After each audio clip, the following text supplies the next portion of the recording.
my father came from Japan in 1905. He was 15 when he immigrated from Japan. He worked until he was able to actually build a store. Let me tell you a story in the form of a dream. I don't know why I have to tell it, but I know what it means. Close your eyes, just picture the scene as I paint it for you. It was World War II when this man named Kenji woke up. Ken was not a soldier.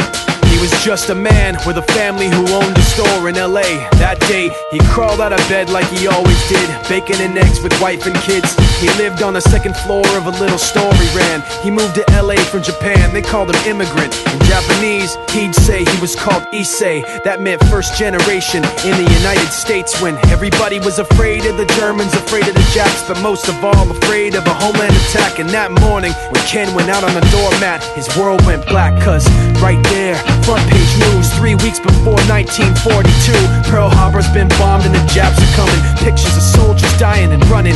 Ken knew what it would lead to, just like he guessed. The president said the evil Japanese in our home country would be locked away. They gave Ken a couple of days to get his whole life packed in 2 bags. Just 2 bags, couldn't even pack his clothes. Some folks didn't even have a suitcase to pack anything in, so 2 trash bags is all he gave them. And when the kids asked, "Mom, where are we going?" nobody even knew what to say to them. Ken didn't want to lie, he said the US is looking for spies, so we have to live in a place called Manzanar, where a lot of Japanese people are. Stop it, don't look at the gunman. You don't want to get the soldiers wondering if you're gonna run or not, cause if you run then you might get shot. Other than that, try not to think about it. Try not to worry about it being so crowded, cause someday we'll get out. Someday, someday.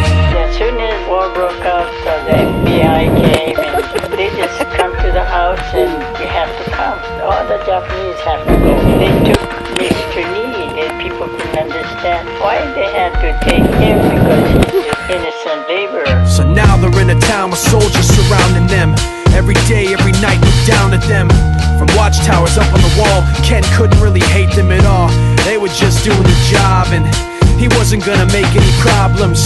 He had a little garden, vegetables and fruits that he gave to the troops in a basket his wife made. But in the back of his mind, he wanted his family's life saved. Prisoners of war in their own damn country, what for? And time passed in the prison town. He wondered if he'd live it down, if and when they were free. The only way out was joining the army, and supposedly some men went out for the army, signed on, and ended up flying to Japan with a bomb. That 15-kiloton blast put an end to the war pretty fast. 2 cities were blown to bits. The end of the war came quick. Ken got out, big hopes of a normal life with his kids and his wife, but then they got back to their home, and what they saw made him feel so alone. These people had trashed every room, smashed in the windows and bashed in the doors, written on the walls and the floor, "Japs not welcome anymore." And Kenji dropped both of his bags to the sides and just stood outside. He looked at his wife without words to say. She looked back at him, wiping tears away, and said, "Someday we'll be okay, someday."